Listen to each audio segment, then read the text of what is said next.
예, 유수봉입니다. 컴퓨터 개론, 우리 엑셀 학습하고 있습니다. 컴퓨터 개론의 엑셀. 그 중에서 함수 설명하고 있는 거 기억나죠? 얼마 안 됐지만 함수 지금 학습하고 있습니다. 두 번째 시간입니다. 앞에서 배웠던 함수 뭐가 있었죠?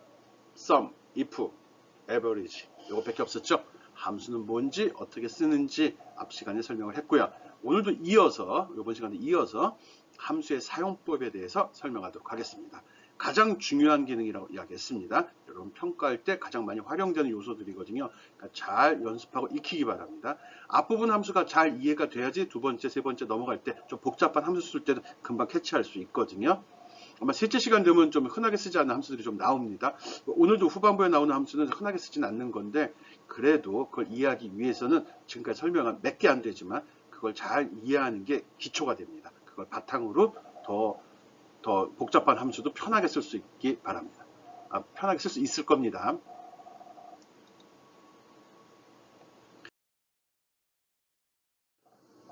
앞 시간에서 했던 건 이런 걸 했고요. 이번 시간은 이런 내용을 하려고 합니다. 내용이 좀 더 많아졌죠? 많이 쓰이는 겁니다. 논리함수, 아까 앞에서는 if 함수입니다. 앞에서 설명했었고요.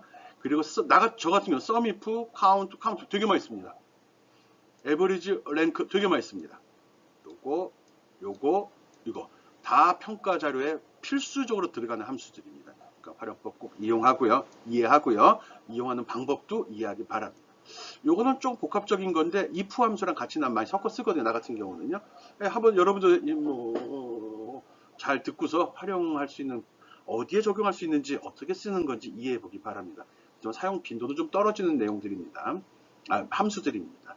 요것도 중요하다고 이야기했어요. 이 함수가 설명한 함수는 다 중요하고 많이 쓰이는 것들이니까 신경 써서 들어주기 바랍니다.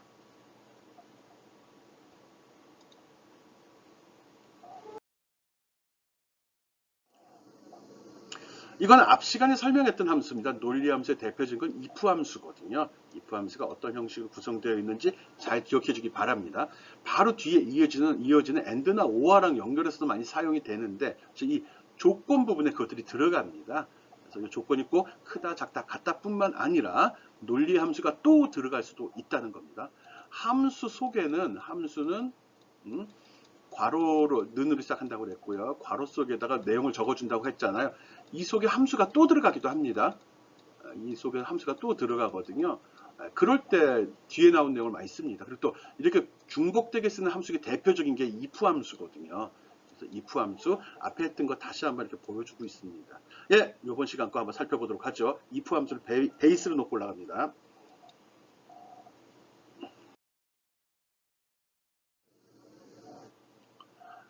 함수 중에 논리 함수 중에 and라는 함수가 있습니다. and는 그리고라는 의미로 사용이 되죠. 그겁니다.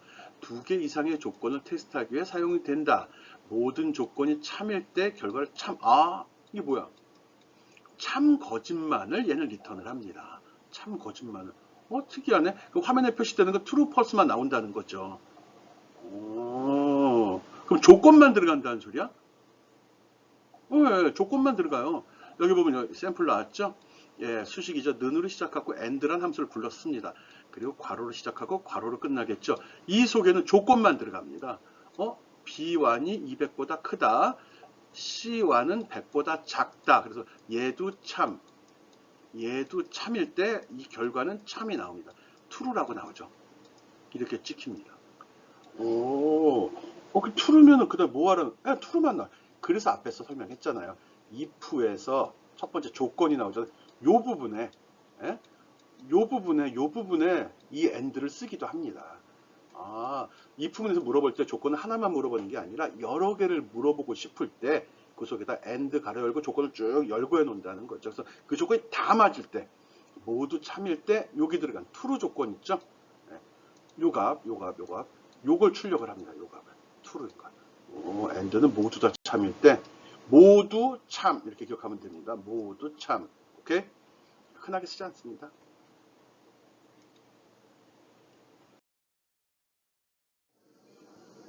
두 번째는 오화 함수입니다. 오화는 하나라도 참 이렇게 기억해 주는 게 좋습니다. 똑같습니다. and 사용법하고 오화라고 적어주고요. 뒤에 조건들을 줍니다. 이 중에 얘가 참이고 얘가 거짓이라도 얘는 참. 얘가 거짓이고 얘가 참이더라도 얘는 참 이렇게 됩니다. 그럼 둘 다 참이면 이때도 참. 아니, 그럼 둘 다 거짓이면 이때만 거짓이 출력이 되는 겁니다. 오케이?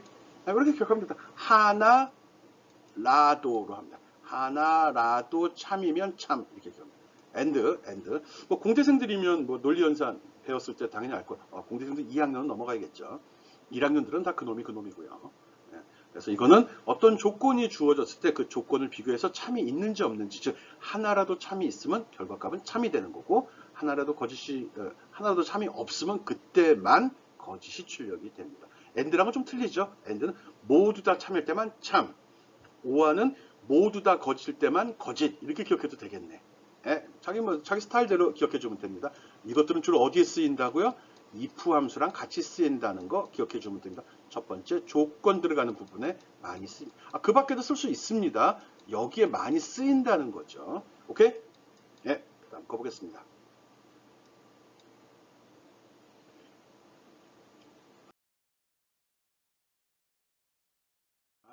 참 바로 확인 들어가네. 실습 5-3번 AND 함수와 OR 함수의 활용법이라고 나왔네요. AND 함수는 모든 조건이 만족될 때만 참, OR 함수는 하나라도 만족하면 참입니다. 실습에서 AND 함수와 OR 함수를 이용해 가지고 승진 여부를 결정을 하래요. 어떻게 할까 이걸? 뭐 기준을 잡아주기 나름이죠. 어떻게다가 잡아줄까? 일단은 뭐 실적 성적이 조건이 실적 성적이 70보다 크고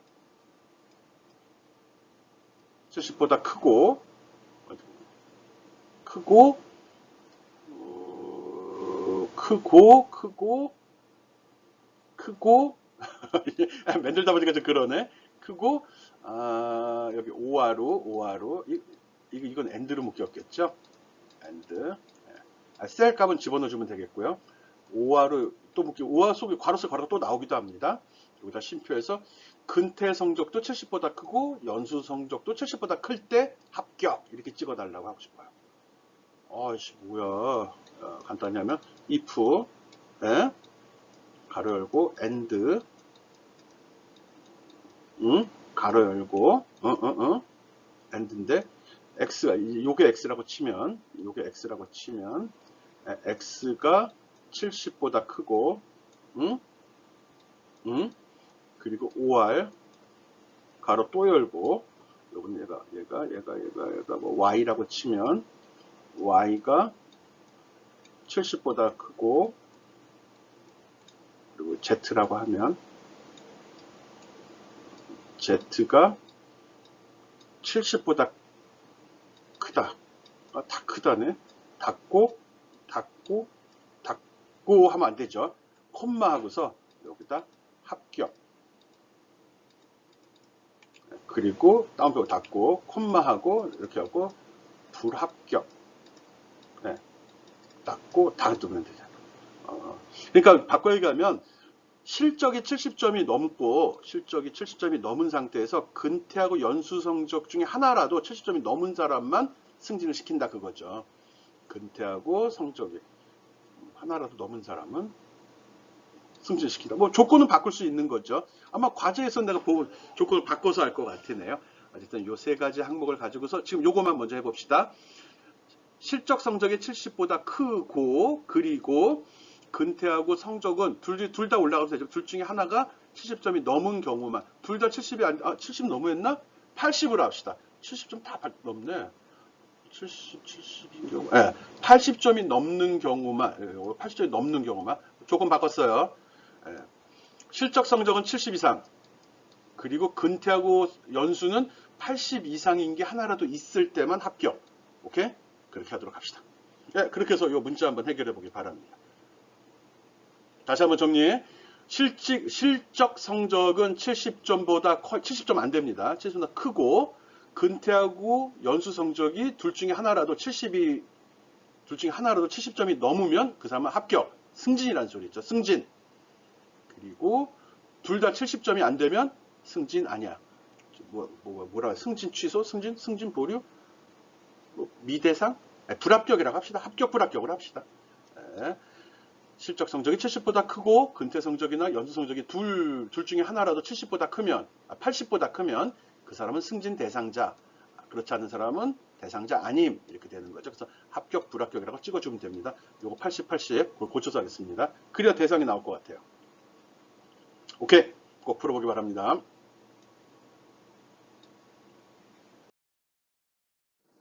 예, 함수의 종류에 not이라는 것도 있어요. 이건 not은 또 뭐야? 아, 참.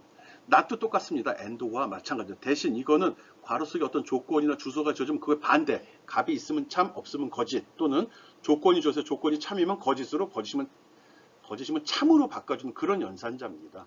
아, 씨. 반대의 경우죠. 반대의 경우. 앞에 문제도 이거 응용할 수 있는 건데. 요거 한번 응용해 보겠습니다. 과제 낼 때. 요거는 괄호 속에 주어진 조건값을 반대로 해서 출력하는 경우입니다. if 에라 잘 쓰지 않는데 if 함수 내 오류 메시지를 다른 결과로 대체하고 처한다. 이건 또 뭐야? if 함수 내에서 오류 메시지를 다른 결과로. 오류가 발생이 되면 그걸 또 바꿔준다는 소리 같으네요. 근데 나 안 써본 것 같은데? 굉장히 희귀한 건데? 이거 샘플 나오면 다시 한번 살펴보겠습니다. if 에라 if 함수 내에서 오류 메시지를 다른 결과로 대체한다. 모르겠어. 흔하지 않은 오류 많거든요. 이거 샘플 나오면 다시 한번 보겠습니다. 어쨌든 진짜 흔하지 않은 거 나왔네. 이게 지금 나온 것 중에 흔하지 않는다는 거예요. 안 쓴다는 건 아니고요. 오케이? 패스. 결론 요 페이지는 패스. 함수의 종류 수학과 삼각함수가 나왔네요. 수학함수에 해당이 됩니다. sum if라는 게 나옵니다. sum하고 if랑 합쳐진 함수입니다. 이건 sum은 합계를 구하는 거죠. if는 어떤 조건을 물어보는 거고, 즉 어떤 조건에 맞는 것들만 합을 수행한다, 그 소리입니다. 이렇게 생각. 와, 이것도 뭐야? 근데 조건이 range, critical, sum range라고 되어 있네요. 이거에 대해서 이 조건을 비교해 보고 맞으면 이거를 더해라, 그 소리입니다. 복잡한데? 이거에서 이거랑 같으면 이거를 더해라, 이렇게 계산이 된다는 거예요. 나는 많이 씁니다. 좋습니다. 어떤 조건에 만족하는 값들만 더할 때, 뭐 그런 거죠. 여기 TV도 있고 냉장고도 있고 세탁기도 있는데 TV 수량만 더한다, 냉장고 수량만 더한다 할 때 그럴 때 쓰거든요. 목록 중에 여러 가지가 섞여 있는데 그 중에 선택해서 합을 구할 때 씁니다. 좋은 거죠. 아니면은 우리가 하나하나 보고 계산해야 되는데, 지금까지 우리 배운 것 중 목록 있으면 전체를 다 합을 구하거나 전체 평균을 구하거나 이런 것만 했었잖아요. 얘는 그 중에 조건을 줘서 그 조건에 만족하는 것만 골라내겠다는 겁니다. 어떻게 쓰는지 한번 살펴봅시다. 중요해요.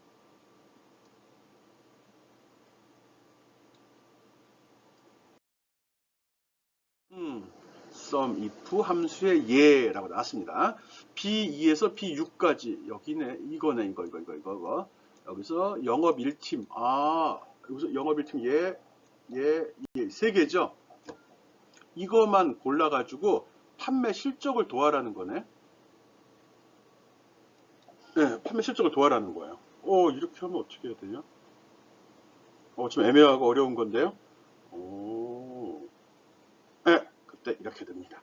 여기씩 나와 있죠. 좀 복잡해 보이긴 한데 어려운 건 아닙니다. 지금 요 셀에서 작업하고 있습니다. 요 셀에서 여기다 는 하고 sum if 하고서 먼저 데이터 범위를 주면 이 중에서 찾으라는 거죠. 즉 여기서 그 다음에 따옴표 해야 됩니다. 여기다 영업 1팀이라고 들어 있으면 그러면 얘들이죠. 이 중에서 그것들이 있으면, 즉 여기가 영업 1팀이면 요거에서 요걸 도한다는 겁니다. 이 팀 안 되죠? 이 팀 안 되죠? 1팀이니까 요거 도한다는 소리입니다. 1팀 되죠? 요거 세 개의 합을 계산해서 여기다 집어넣어 달라는 거죠. 그래서 이렇게 나옵니다. 이거 값 1팀이니까 이거 값을 도해서 집어넣는다는 거죠. 썸이프는 요 내용을 분석해 내겠다는 소리예요. 좋은데? 진짜 좋은 겁니다. 좋은 함수입니다. 꼭 기억해 두기 바라고요. 몇 번 연습도 해보기 바랍니다. 영업 1팀. 네, 실습을 통해서 익히는 거 잊지 말고요.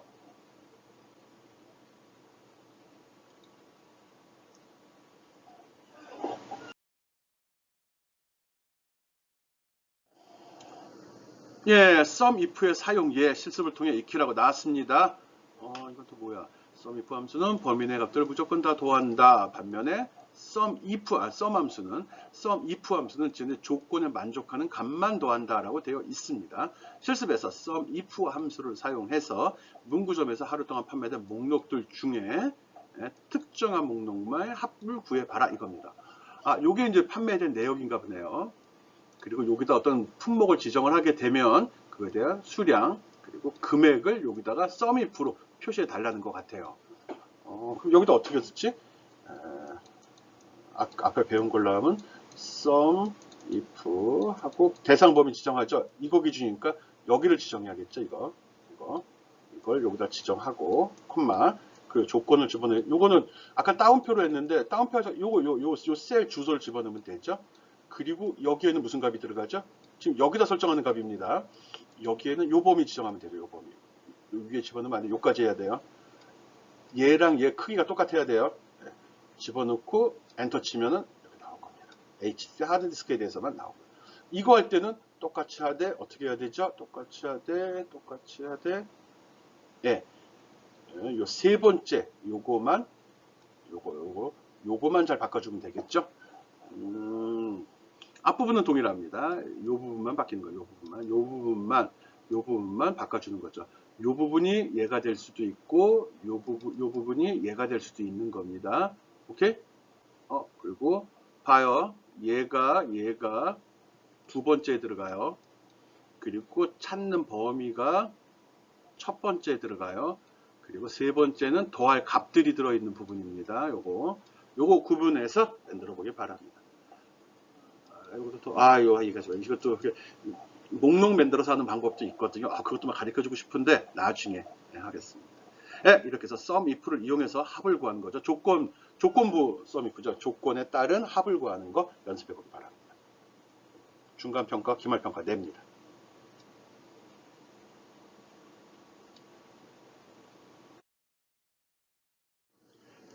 네, 함수의 종류 통계 함수입니다. 이거 말고도 많습니다. 대표적인 함수라 제시한 거고 average라는 함수입니다. 앞에서 sum 할 때도 그런 이야기 했었죠. average. 이거는 여기 기술된 이것들의 값을 다 더한 다음에 여기에 있는 데이터 개수로 나누어주는 그런 함수입니다. 뭐 sum하고 별 차이는 없습니다. 우리가 많이 쓰이는 그런 통계 연산이니까요. 평균이죠. 평균. average. 좀 길죠? 한번 봅시다. 어떻게 썼는지.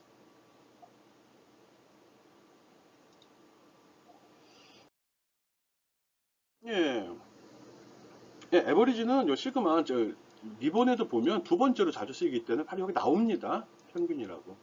이거 쓰는 겁니다. 어떻게 하지? 는 에버리지 치고 막 가로 연 다음에 마우스를 쭉 긁어줘도 되고요.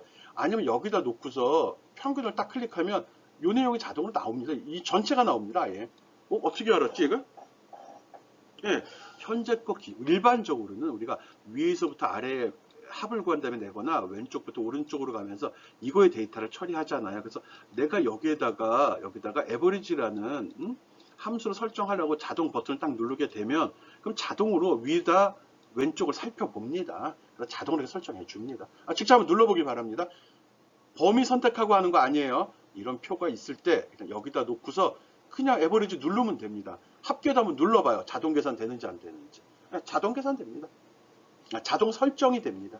내가 는 에버리지 안 눌러도 된다는 소리죠. 꼭 해보기 바랍니다. 실습을 통해서 익히는 게 우리의 자세죠. 기본적인 학습 방법이고요.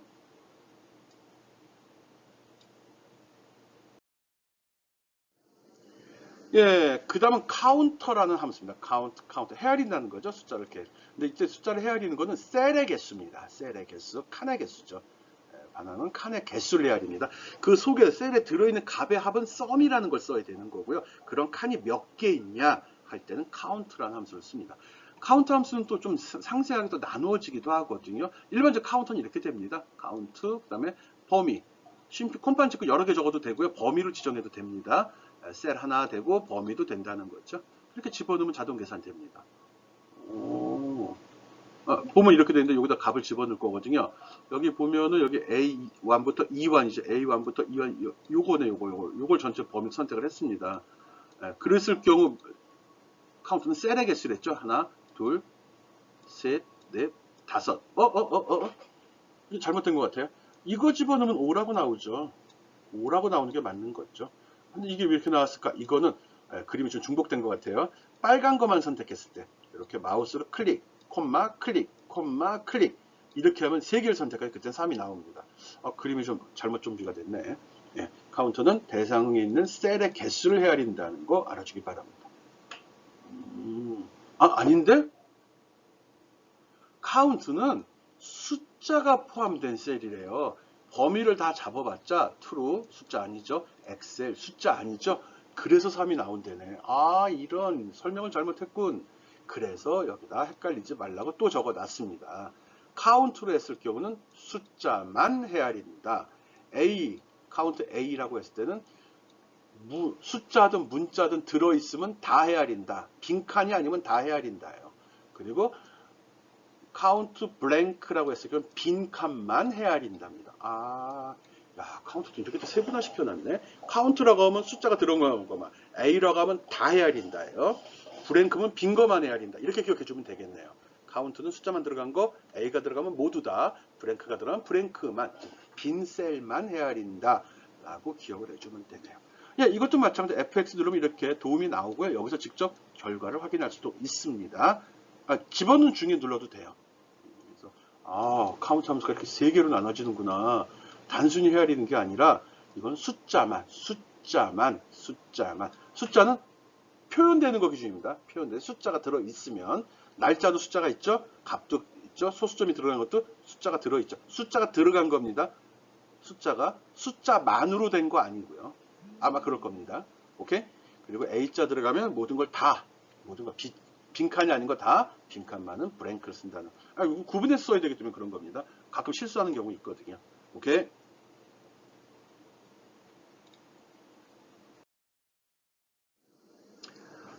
그 다음은 count if입니다. 이것도 뭐 sum if랑 같은 원리로 합니다.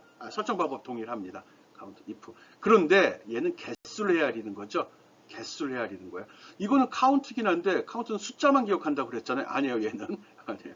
얘는 그냥 무조건 헤아립니다. count A에 해당됩니다. count A에 해당되는 거거든요. 무조건 헤아립니다. 그래서 아까 그 A를 그래서 강조한 겁니다. count 된 숫자만 count A 때는 모두 다 count blank일 땐 빈칸만인데 count if에서는 그냥 count A와 같이 셀을 빈칸만 아니면 다 헤아립니다. count if 단순합니다. 범위 주고 조건 주고 범위 주고 조건 주고입니다. 조건 주고 쉽네. 이 조건은 크다 작다 같다도 되지만 이런 식으로 값을 줘도 됩니다. 이 범위 내에 영업 일팀이 몇 개 있니? 이 범위 내에 이렇게 줄 수도 있습니다. 그렇게 되면 결과가 딱 나옵니다. 범위 영업 일팀 하나, 둘, 세 개 있죠. 이런 식으로 쓸 수 있습니다. count if 이거는 숫자만은 아니고 빈칸이 아닌 건 다 헤아립니다. 오케이? count if도 많이 씁니다. 아주 중요합니다. sum if, count if, average if는 안 씁니다. 그런 건 없죠. 있나? 있을 수는 있는데 잘 안 씁니다. 나는 안 씁니다. 난 쓴 기억이 별로 없어서요. 근데 sum if, count if는 많이 썼습니다. 많이 활용됩니다.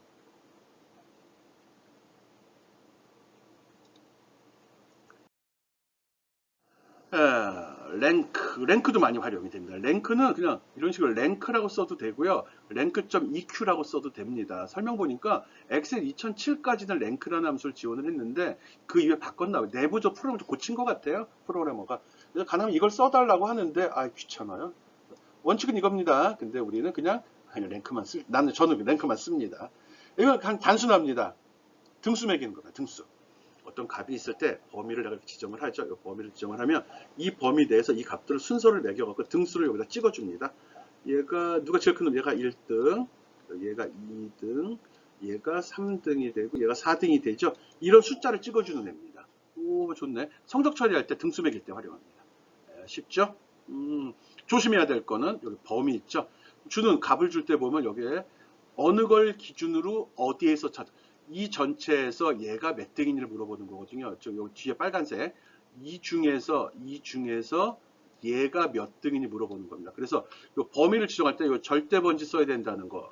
안 쓰면 나중에 결과 틀리게 나옵니다. 요거 신경 써서 보기 바랍니다. 대상 범위는 절대 번지로. 어떻게 하죠? 범위 지정하고 F4번 키 누르면 되죠? F4번 키 눌러가지고 절대 번지로 주정해야 됩니다. 절대 번지. 예, 절대 번지 지정해야 됩니다. 절대 번지. 절대 주소로 지정이 되지 않으면 나중에 문제의 소지가 있습니다. 그래서 랭킹할 때는 꼭 절대 주소를 사용할 것, 랭크는 등수를 매기는 거다. 이렇게 연결해서 생각해주면 좋을 것 같습니다. 랭크 좀 EQ 써도 됩니다. 근데 뭐 우리 게으른 사람들이 뭐 아니지, 현명한 사람들이 이 지름길 있는 거 알면서 왜 돌아가겠어? 랭크도 좋고 랭크 좀 EQ도 좋습니다. 오케이. 등수 매기는 함수 랭크.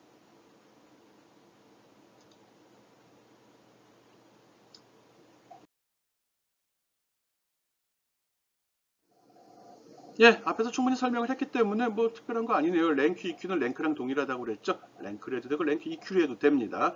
여기에 보면은 분기별 실적이 이렇게 나와 있는데 이때 등수 매겨달라는 겁니다. 등수 찍어달라고요. 등수 찍어달라는 거죠. 조심해야 될 사항이 뭐가 있었죠? 랭크는 첫 번째는 누가 어디에서죠? 어디에서는 전체를 선택을 해야 되는 거고요. 이거는 절대 주소로 지정해달라고 이야기를 했습니다. 그거 잊어버리지 말고 꼭 수식 적용할 때 절대 주소를 지정해서 확인해 보기 바랍니다. 예, 앞에 설명으로 충분하기 때문에 넘어가겠습니다.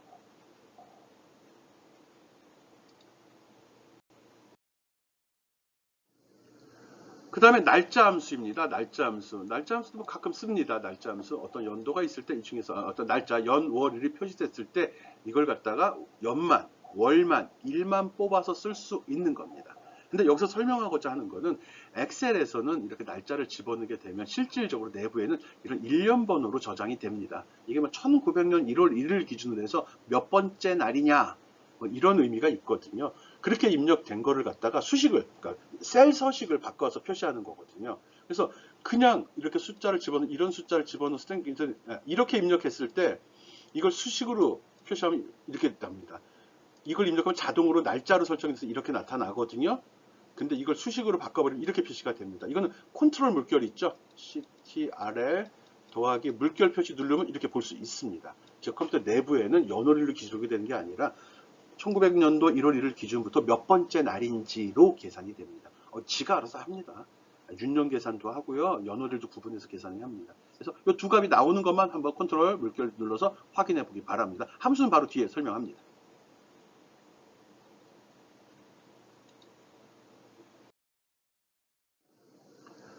네, 엑셀에서 날짜는 1일부터 시작하는 일련번호로 저장이 된다. 일련번호는 1900년 1월 1일을 기준으로 해서 이때 1이 됩니다. 이날부터 하루가 지날 때마다 일련번호가 1씩 증가가 됩니다. 1900년 1월 1일 치게 되면 셀 서식을 날짜로 하면 이렇게 표시되지만 이걸 수식으로 표현하면 1이라고 나옵니다.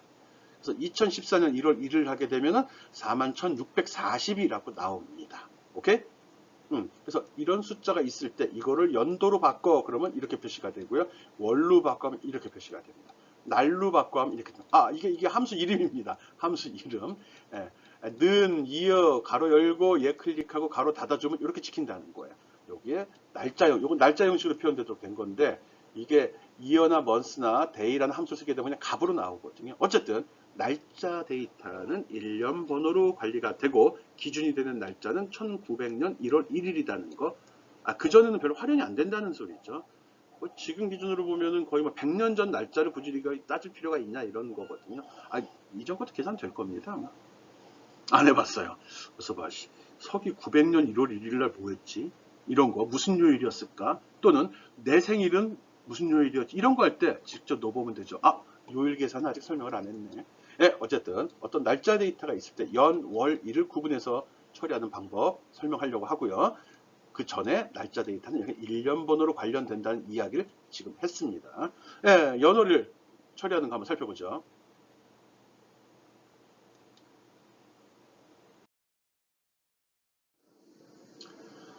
기본적으로 시간 함수가 있고요. 날짜 함수가 있는데 거의 동일하게 처리가 됩니다. 시간 함수도 마찬가지로 다 일련번호로 정리가 되거든요. 이어 함수, month, day. 그래서 이거는 연도만, 월만, 일만 추출합니다. 날짜 함수는 시분초로 나가겠죠. 시분초. 자정부터 특정 시간까지 사이를 24시간으로 나눈 그 소수점으로 나타납니다. 일련번호로 저장이 된다는 소리예요. 그래서 시간이 날짜 일부분 인식되고 날짜 데이터 아래쪽에 아까 날짜 데이터 숫자 이렇게 나왔죠. 그 밑에 점 찍어갖고 나온다는 거예요. 시간을 집어넣으면 여기에 값이 표시가 된다는 거죠. 날짜 시간은 그 결론은 한 덩어리라는 소리네. 그렇죠. 똑같은 걸 갖다 표현한 방법의 차이잖아요. 몇 번째 시간이냐? 그거를 24시간 나누면 날이 되는 거고, 그걸 다시 또 30으로 또 나누면 월이 되는 거고, 365로 나누면 연도가 돼버리는 거죠. 봅시다. 어떻게 하는지. 자주 안 쓰여요.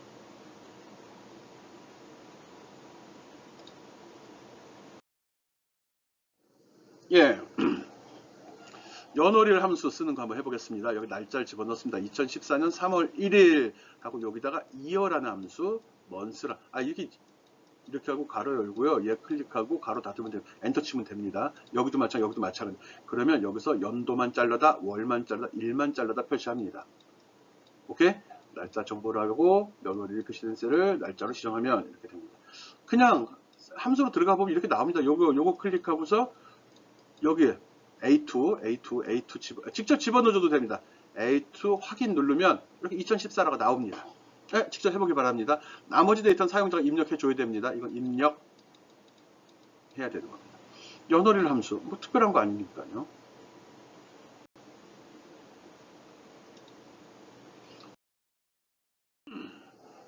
그 다음에 today라는 함수가 있습니다. today. 이건 뭐야? 연월일 함수가 아닌데, 오늘 날짜. 그겁니다.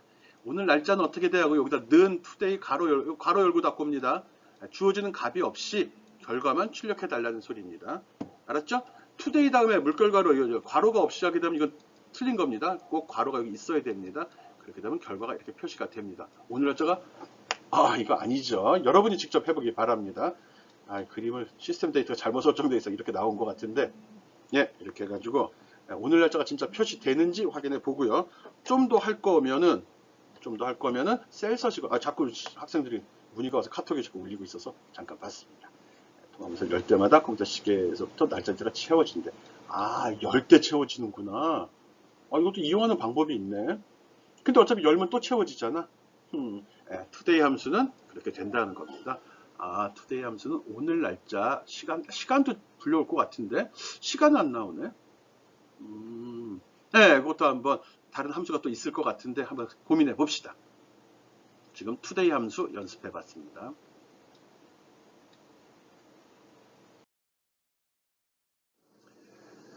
이것도 진짜 안 쓰이고 학교에서는 잘 안 쓰죠. 회사에서는 좀 쓸 건데 워크데이 함수입니다. 워크데이 함수는 실제 근무 일수, 즉 내가 어떤 기간을 설정했을 때 그 기간 중에 공휴일을 제외한 날만 계산해 주는 겁니다. 왜 이걸 설명을 할까요? 실제로 이거 계산하기가 너무 힘드니까 그렇죠. 달력 놓고 하나하나 헤아려 봐야 되잖아요. 규칙이 없잖아요. 일요일만 나올 수도 있고 공휴일이 나올 수도 있다. 이런 거니까 그런 거예요. 몰라요. 해봐요. 그래서 여기 나와 있죠. 시작하는 날 근무일수 했더니 공휴일 지정을 하네요. 이렇게 두 개. 공휴일 지정도 하게 돼 있구나. 그래서 워크데이 하고 첫 번째는 언제부터 근무일수 며칠간 근무할 건데 공휴일은 언제부터 언제까지야. 이렇게 되면 이걸 고려해서 새로운 날짜를 여기다 설정해 준다는 겁니다. 2013년 11월 10일부터 50일 근무한 날이 언제냐 물어봤죠. 그리고 2013년 12월 25일 날 놀 거고 2014년 1월일 날 쉴 거야. 그러면 이틀을 빼게 되는, 일요일도 빼고 토요일도 빼겠죠. 빼나? 그러면 그 결과값이 나와요. 그래서 토요일도 빼는 건가? 계산해봐요. 토요일을 빼나 안 빼나? 국가마다 차이가 있잖아. 우리나라는 토요일, 지금은 이제 주 5일제 근무가 정착이 돼버렸는데, 그렇지만 이제 정착 안 된 나라도 있을 수 있을 거 아니야. 그 사람도 이 프로그램 쓸 텐데. 여기 볼까요? 특정 전후의 날짜나 주말이나 휴일을 주말이 참 애매한 말인데 주말이면은 토요일이에요, 일요일이에요, 주말이. 달력에 보면 여기 일요일부터 시작해서 토요일로 끝나잖아. 그럼 주말은 토요일이 주말 아니야? 뭐 워크데이가 중요한 게 아니네 이럴 때. 워크데이 함수 생각해 보고요. 실습해 보고요. 주말이 언제가 주말인지도 우리 한번 생각을 해봅시다. 일요일이 주말인지 토요일이 주말인지. 놀기 좋아하는 사람이 일요일까지 예를 들어 내가 과제를 냈어. 이번 과제는 주말까지 제출해 주기 바랍니다. 했을 때 여러분은 언제까지 제출하죠? 나는 분명히 달력을 보고 요 주의 끝은 토요일이니까 이날을 기준으로 하겠다 이렇게 생각을 할 텐데. 한번 생각해 봅시다. 생각보다 이런 게 우리가 별거 아닌 건데 서로가 이렇게 생각의 차이, 동상이몽 상태에 빠질 수 있는 그런 요소들입니다. 그 다음 거 보겠습니다. 워크데이 함수 한번 연습해 보세요.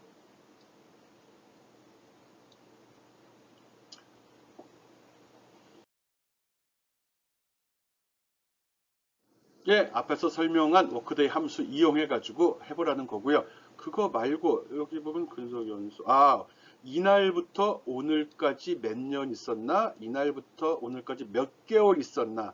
이날부터 오늘까지 몇 날 있었나? 계산을 해보래네요. 이거 어떻게 계산하지?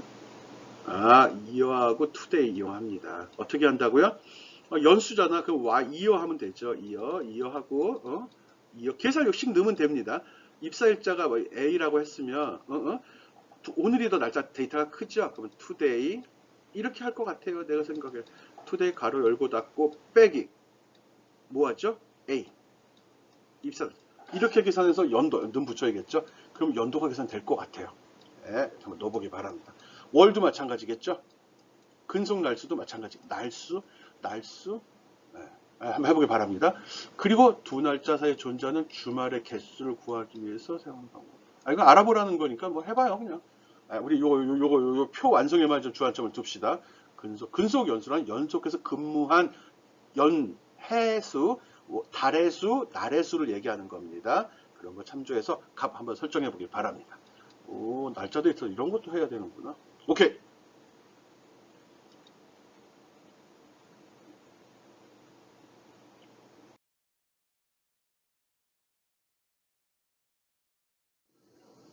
예, 여러분이 힘들어할까봐 날짜 함수들 샘플들을 여기다 좀 정리를 해 놓았습니다. 날짜 데이터 2010년 1월 1일이 시작이고 2020년 1월 1일이 끝일 때 네트워크 데이로 하게 하면 2609일이 나온다고 하네요. 근무일수 공휴일인데 공휴일 날짜를 제외한 날이 나오고요. 데이 365 함수일입니다. 그럼 3600이 나오네요. 예. 요 이어 먼스 데이 데이트를 처리했을 때는 이거 앞에 설명했던 사항 같아요. 시기 여기다 이거는 이렇게 설정했습니다. 이거는 이렇게 설정한 시기입니다. 이렇게 설정한 이런 값이 나온다는 거죠. 또 날짜 데이터, 네트워크 데이트 이거에 대해서도 이렇게 이렇게 설정했다는 소리입니다.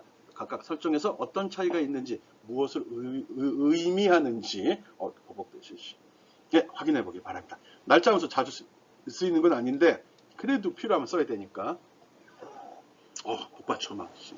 네, 꼭 확인해 보기 바랍니다. 자주 쓰진 않지만 알고는 있어야 됩니다.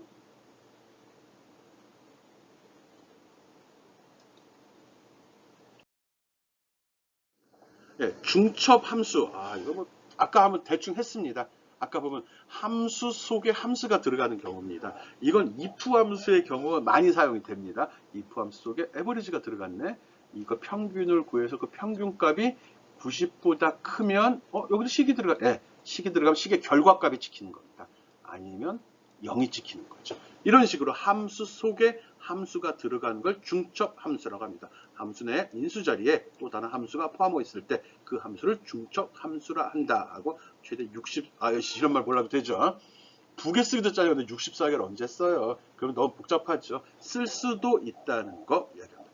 중첩 함수라는 말 알면 좋고 몰라도 상관없습니다. 그냥 우리는 함수 속에 함수를 또 쓸 수 있다는 것만 알고 있으면 됩니다. 오케이?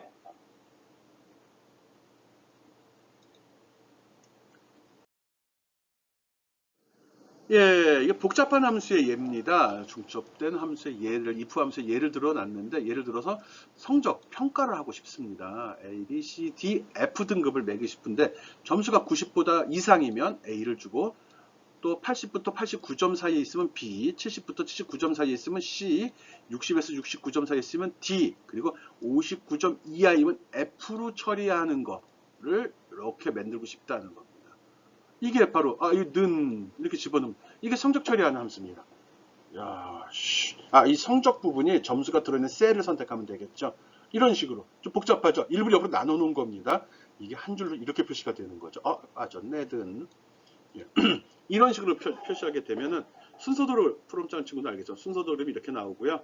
엑셀로 할 때 이렇게 표시가 된다는 거. 이렇게 하면은 점수에 대해서 자기 성적 등급을 특정 셀에 입력해 줄 수 있습니다.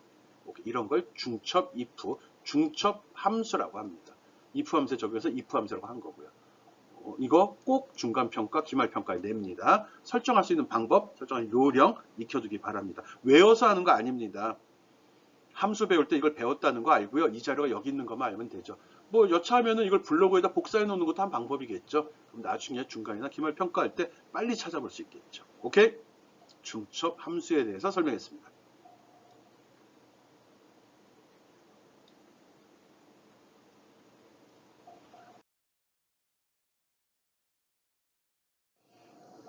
예, 여러분을 또 괴롭히려고 실습 예제 냈습니다. 중첩 함수의 활용법 냈습니다. 답을 계산하기 위해서 여러 번 테스트를 수행해야 한다면 if 함수 안에 또 다른 if 함수를 중첩시킬 수 있다. 그런 걸 중첩 함수라고 한다는 이야기했고요. 신장, 체중 데이터로부터 비만, 표준, 허약 여부를 판정해 본다예요. 기준이 이렇게 나왔네요. 체중을 신장에서 110을 뺀 값으로 뺀 이후에 그게 6보다 크거나 같으면 비만이고, 아니면 비만 아니겠지. 그리고 몸무게, 식이증 나왔죠. 그래서 비만인지 표준인지 허약인지를 판정을 하래요. 야, 씨, 이거 어떻게 하는 거야, 진짜. 그리고 먼저 이거를 테스팅 해보고, 그리고 참이면 그 다음 비만이라고 판정하면 된대요. 이걸 먼저 테스트하고 판정하고, 그렇지 않으면, 복잡한데? 그렇지 않으면 두 번째 조건, 이거인지 또는 이거인지를 확인해서 O 안에 해서 처리하래요.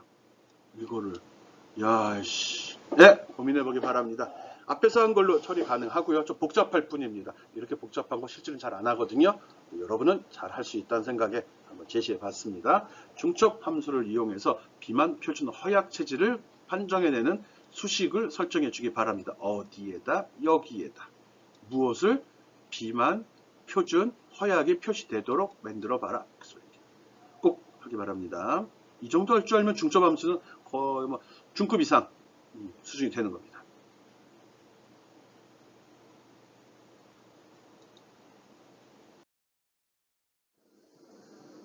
앞에 이제 꼭 해야 됩니다. 답이 나올 줄 알고 넘겼으면 오산이죠. 네, if 함수와 end 함수의 결합, 아까 설명 한번 했습니다.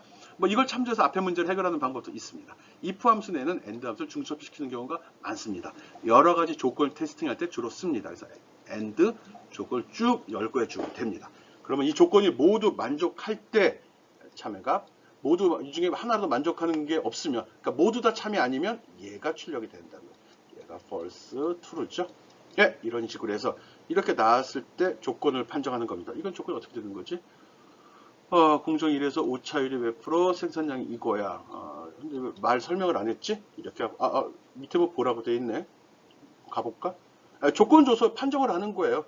몇 프로 이하고 오차가 몇 프로 이하인 상태에서 몇 개 이상일 때 좋다 나쁘다 얘기하는 것 같은데 보겠습니다. 이렇게 하라고? 예, 앞에서 설정한 거 단계별로입니다. 이렇게 값을 한번 설정해 보기 바랍니다. 그래서 if and 뭐냐, B3에 있는 값이 1%보다 작고 and니까 조건 다 만족해야 되죠. 그리고 C3에 있는 게 500보다 크건 이상이면 이 두 조건을 다 만족하면 그때 합격, 아니면 재작업 이렇게 됩니다.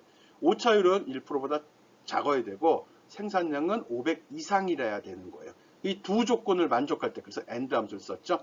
그때 이렇게 표시되도록 설정하고 결과 확인해 보기 바랍니다. 해보기 바랍니다. 중첩 함수 확인하는 거고요. 요 정도는 써요. 오케이?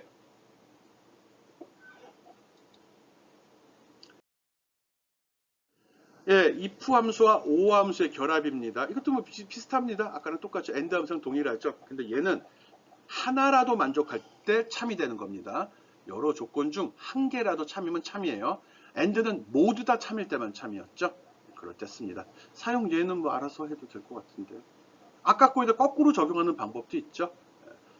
불합격을 잡아내는 거죠. 1%보다 크고 500보다 작은 경우를 둘 중에 하나라도 걸리면 불합격 처리해버리면 되니까요. 앞에 문제를 OR로 설정하는 방법도 한번 연습해보기 바랍니다.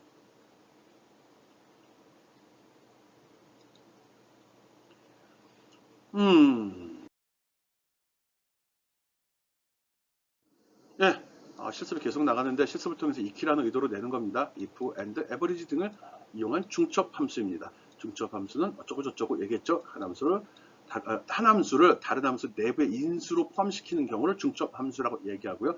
중첩 함수를 작성할 때는 괄호들의 위치하고 개수 잘 맞춰야 됩니다. 그리고 문제 제시를 합니다. 입사시험 점수 두 가지, 면접과 토익 점수가 있는데 이걸 바탕으로 해서 합격 여부를 판정하는 중첩 함수를 작성해 보아라 라고 했습니다. 면접 점수와 토익 점수가 전체 지원자의 평균 이상인 사람은 토익 점수하고 평균을 구해야 되네? 그러면 조건문 안에 평균이 들어가네? 이거 면접 점수 와입니다. 와 또는이 아닙니다. 둘 다네. 그럼 and 써야 된다는 거네. and. 그리고 그 속에 average가 들어가야 되네. 해보기 바랍니다. 여러분이 해봐야죠. 앞에서 한 걸로 할 수 있습니다. 조금 까다로운데 조금만 생각하면 되죠. 많다고 많이 하는 거 아니잖아요. 하나만 해서 복사해버릴 거잖아요. 하나 생각해 보길 바랍니다. 제시했습니다. if 문안에 and하고 average 이 두 함수가 중첩되도록 구성하라고요. 해보기 바랍니다.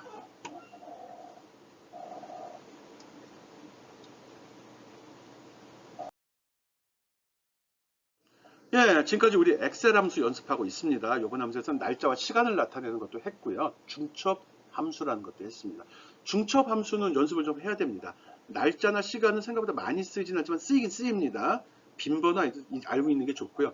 중첩 함수는 앞에 있는 sum, average, 또 if 함수 쓰게 될 때는 거의 대부분 들어갑니다. 아니다, 한 3분의 1 정도는 들어갑니다. 반반? 아니면 반 이상이 안 들어가요. 중첩 함수. 그렇지만 중첩 함수 쓸 일이 생기게 될 거거든요. 여러분이 평가할 때는 중첩 함수 자주 사용하거든요. 그러니까 중첩 함수 사용법 꼭 익히고요. 어떤 차이가 있는지도 직접 입력하고 결과 확인해서 평가해 보기 바랍니다. 이해하기 바랍니다. 평가는. 알았죠? 여러분 잘할 거라고 믿습니다. 실습을 통해서 익히는 겁니다. 눈으로 공부하는 거 아니라고 누누이 얘기합니다. 눈으로 공부하면 점수도 보여줬다 뺏어갈 겁니다. 알죠?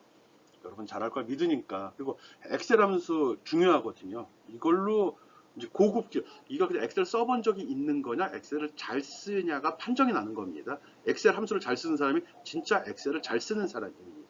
여러분은 그런 사람이 될 수 있습니다. 연습하라고 꼬시는 거예요. 오케이.